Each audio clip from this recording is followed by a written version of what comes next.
Et bonjour à tous. Chose promise, chose due. Si vous avez vu mes précédentes vidéos concernant l'unboxing et la première configuration de l'IMO Z3, je vous disais que je ferai un retour d'expérience. Et on y est, c'est le point le plus important. Après 3 semaines d'utilisation, après que la hype du nouveau produit soit passée, qu'en est-il de son usage dans la vie de tous les jours de la IMO Z3 au poignet de notre enfant? L'idée, c'est de évoquer tous les petits défauts et les petites qualités, les petits plus que la montre a. Et peut-être qu'un petit défaut pour moi est un point bloquant pour vous. Et de la même manière, peut-être qu'un petit plus pour moi sera un déclencheur d'achat pour vous, puisque ça répondra à un besoin important. Alors je vais essayer d'englober toutes les choses que j'ai vues, de vous donner un maximum de détails, chose que moi je n'ai pas eu quand j'ai voulu faire cet achat-là et que j'aurais aimé avoir au travers d'une vidéo par exemple. On va commencer par l'autonomie. L'autonomie, en règle générale, tourne autour de 2 jours, 2 jours complets. Attention néanmoins, la montre n'est pas portée de la même manière qu'une Apple Watch ou une Garmin, c'est-à-dire que notre fils ne va pas mettre la montre dès son réveil et l'enlever à son coucher. La montre va être portée lors d'activités à l'extérieur majoritairement. Donc, si l'enfant sort autour de la maison, il va avoir sa montre. Et dans ce cas-là, généralement, ça va pas dépasser une après-midi. Et c'est aussi une des raisons de pourquoi on est sûr de pouvoir faire 2 jours avec la IMU Z3. D'une autre manière, si on est amené à aller en camping, il va porter la montre du matin au soir. Et là, effectivement, en fonction de la sollicitation de la montre, on atteindra plus ou moins les 50%.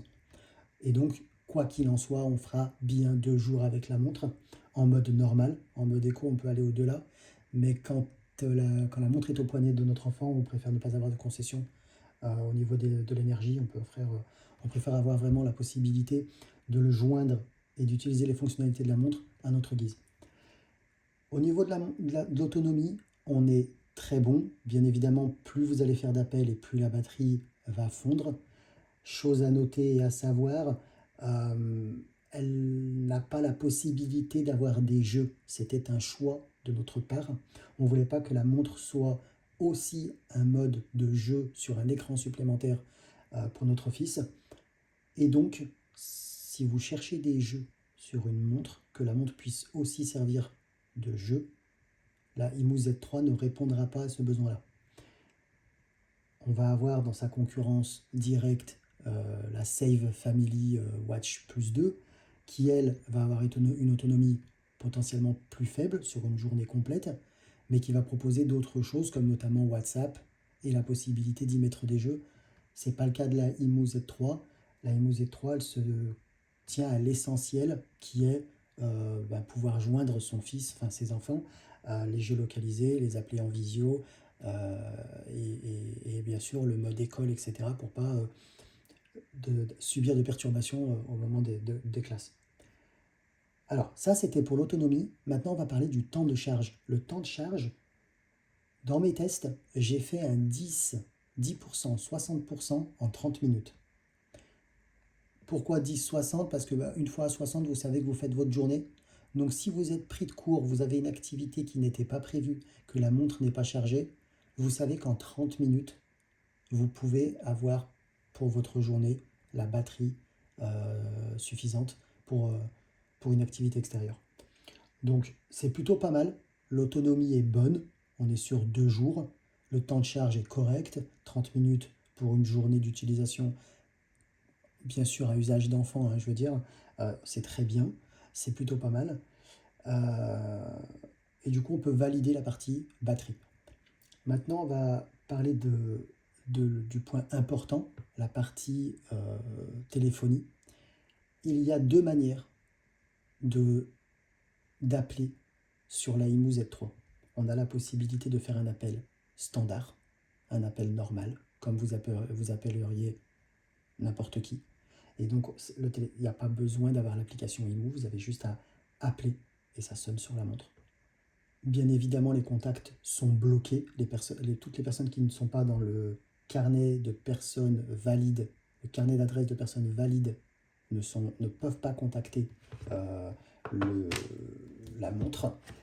Et on va avoir un visuel ici dans membre lié, contact de la montre. Ici, il va y avoir toutes les personnes autorisées à contacter cette montre. S'ils ne sont pas dans la liste, ils vont se retrouver dans les numéros rejetés. Ceci est un test, on peut voir que le numéro n'était pas valide au départ et nommé par la suite, mais effectivement, il a été bloqué. Il a été bloqué automatiquement par la montre.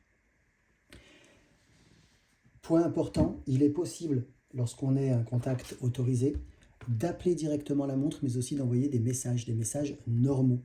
Et ça, c'est plutôt pas mal, sans passer par l'application. Si je vais dans les textos, les messages normaux, donc je vais dans Messages, et dans Expéditeur connu, ici, on va avoir la possibilité d'envoyer des messages qui vont être reçus comme un SMS normal, et ça, c'est plutôt pas mal, parce que ça n'utilisera pas la data pure, mais vraiment un texto. Donc, on peut faire des appels, des messages normaux, et on peut aussi très bien passer par l'application. Si on passe par l'application, on va avoir ici un bouton permettant de faire un appel vidéo ou de passer un appel standard sans avoir la visio. Alors, on peut en parler de cette partie-là. Je vous montre un visuel. Si vous faites un appel visio sur la montre, au bout de 10 minutes, vous allez avoir une alerte sur l'application qui va vous dire que la montre chauffe et que bientôt l'appel mettra fin parce que ça fait trop longtemps que vous êtes en appel visio. Donc vous savez qu'en visio, vous avez entre 10 et 15 minutes d'appel possible. En appel standard, je n'ai pas vu de limitation, ou alors elle doit être au-delà de 30 minutes, ce qui est vraiment largement suffisant pour un appel avec un enfant, y compris sur la visio sur 15 minutes, mais c'est bon à savoir. Si vous faites trop d'appels visio en continu ou que l'appel visio dure trop longtemps, vous avez une notification qui vous informe que du coup l'appel visio va être terminé car la montre chauffe.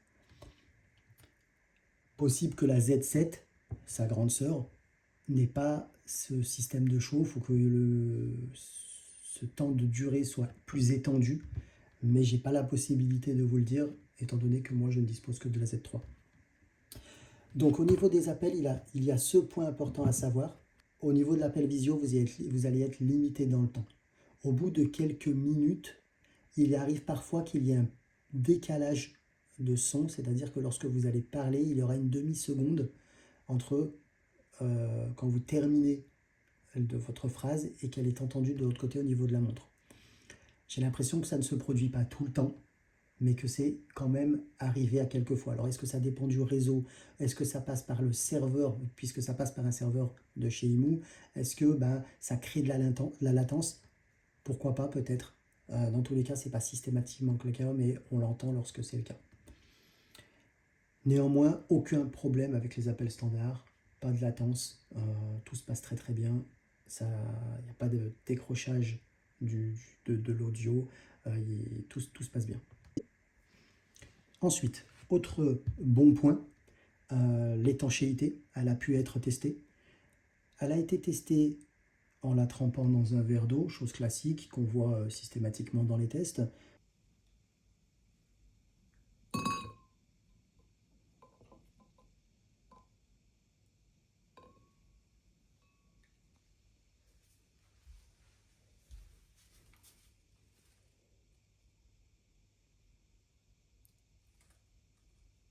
Après qu'on les ait mis dans l'eau, il y a une sorte de saturation au niveau de l'eau-parleur, parce que probablement qu'il est humide. Il est possible de drainer l'eau-parleur de la montre. C'est expliqué ici, je ne sais pas si on le voit bien, oui. Si la montre est encore mouillée, utilisez la fonction pour évacuer toute l'eau restante du trou du haut-parleur et résoudre les problèmes de son étouffés par l'eau restante. Ça dure quelques secondes. On entend l'eau-parleur expulser un peu avec la pression l'air des orifices. Et ça marche plutôt pas mal, puisque juste après, on a pu faire un appel, et l'appel était audible. Certes, pas à 100% comme d'habitude, mais il restait très audible sans problème. Donc, continuons sur le sujet de l'étanchéité. Il n'a pas seulement vécu un verre d'eau, la montre a pris plusieurs douches avec du savon, etc., sans aucun souci. Et elle a vécu le lac d'Annecy, d'ailleurs, pas plus tard que ce week-end-là, sur une journée entière, sans problème particulier, tout va bien. Il y a une chose importante à savoir, c'est que sa concurrente directe, la Family Watch, va avoir une étanchéité à 1 mètre de profondeur pendant 30 minutes maximum. Sur la IMU Z3, on est plutôt sur 20 mètres. Et donc, du coup, ça peut faire la différence si en grandissant, votre enfant s'amuse à aller au fond de la piscine, par exemple. Nos enfants font de la natation et donc ont effectivement ce jeu-là d'aller toucher le fond de la piscine. Et les piscines sont souvent à 2 mètres, 2 mètres 50. Et donc, c'est plus rassurant. Peut-être que la Family Watch le fait, mais c'est plus rassurant de savoir que la montre va à 20 mètres de profondeur. Et donc, ça n'a pas encore été testé, cette profondeur-là, on n'a pas eu l'occasion. Si cette action-là amènerait des défaillances de la montre, soyez certain que je ferai une vidéo pour en parler. N'hésitez pas d'ailleurs à vous abonner pour être bien alerté si c'est le cas et si ça se produit, parce que je ferai aussitôt une vidéo. Alors, pas de souci au niveau de l'étanchéité jusqu'à présent. Au niveau de l'écran, très bien. Même humide, il est assez réactif et ça, c'est plutôt pas mal. Il y a pas... La résistance aux rayures est plutôt pas mal. Mais une ou deux petites rayures se sont faites au fil du temps. L'avantage, c'est qu'il y a des verres trempés pour cette montre sur AliExpress. Et donc, ça va être l'occasion, effectivement, d'en commander de commander un verre trempé et de le positionner dessus. L'écran est plat, donc il n'y a pas d'incurvé comme une Apple Watch qui rajoute de la difficulté sur les verres trempés. Et on sera plutôt sur des films qui tiennent difficilement, d'ailleurs. Mais là, on aura la possibilité d'y mettre un vrai verre trempé qui tiendra. Donc ça, c'est plutôt pas mal également. Petit défaut assez embêtant. J'espère qu'une mise à jour le corrigera, parce que c'est possible de corriger ça sous forme de mise à jour. C'est l'heure. On se retrouve une fois tous les 2, 3 jours ou 4 jours à avoir l'heure qui n'est plus la bonne. On va avoir un décalage de 2 heures. Alors effectivement, le paramétrage sur l'application permet de corriger ça. Néanmoins, il faut le faire et il faut surtout se rendre compte que l'heure n'est plus la bonne. Donc quand on vient ici, on va avoir l'heure qui sera sur l'application la bonne, mais pas sur la montre. Donc la seule possibilité est de désactiver et réactiver l'option pour que l'heure rebascule. Néanmoins, on aimerait que ce ne soit plus le cas parce que ça peut porter à confusion et ça peut amener à des situations un peu plus compliquées. C'est un défaut lié potentiellement peut-être à la version. Actuellement, je suis en version 1.5.0. Si on se fie à la date, c'est une version qui date du 21 mars 2026. Donc ça fait un moment qu'il n'y a pas eu d'autres mises à jour. À voir si une mise à jour se propose sous peu. Il reste un point important, j'oubliais. Il y a 2 qualités d'image sur la caméra, le mode standard et le mode HD. J'ai fait le test et je devrais pouvoir vous proposer des visuels. Je ne vois pas de différence sur le rendu d'image entre les deux. Les 2 qualités sont très bonnes de toute manière, honnêtement. J'ai toujours vu ce que je voulais voir, que ce soit mon fils ou les choses qu'il me montrait avec sa montre. Donc pas de problématique de ce côté-là, mais néanmoins qu'on a quand même une possibilité de choisir dessus. J'imagine aussi que ça va impacter la chauffe de la montre, et donc peut-être le temps d'appel possible maximum en visio. En tout cas, je vois pas la différence, et donc je l'ai laissé au minimum. Voilà en ce qui concerne la montre. Si vous avez des questions, n'hésitez pas à les poser en commentaire, je prendrai le temps d'y répondre. C'est un choix que je ne regrette pas. C'est une montre qui remplit ce dont j'ai besoin au quotidien. La géolocalisation est correcte. Nous avons fait des tests dans le sens où il s'est placé sur des noms de numéros de maison qu'on connaissait et la géolocalisation remontait bien le numéro de cette maison-là au niveau de la rue. Donc c'est plutôt pas mal. hormis la limitation sur les appels visio qui peuvent être frustrantes, et le verre, la protection, enfin la vitre de la montre qui a besoin d'être protégée quand même malgré tout, la charge de la montre se passe très bien, il n'y a plus de bruit que j'avais pu entendre la toute première charge qui m'avait inquiété. Plus de problématique de ce côté-là, l'usage est bon. Et voilà pour mon avis sur la IMU Z3 après 3 semaines d'utilisation. N'hésitez pas à vous abonner et à liker la vidéo si elle a répondu à vos interrogations. J'espère faire prochainement d'autres vidéos de la sorte qui permet, j'espère, de déclencher l'achat en ayant des réponses à vos questions ou justement d'éviter un achat raté puisque des éléments sont bloquants pour vous. Et toutes ces choses parfois ne sont pas visibles sur une fiche technique ou des caractéristiques de montre. Et donc j'espère que cette vidéo vous aura aidé. Merci à tous.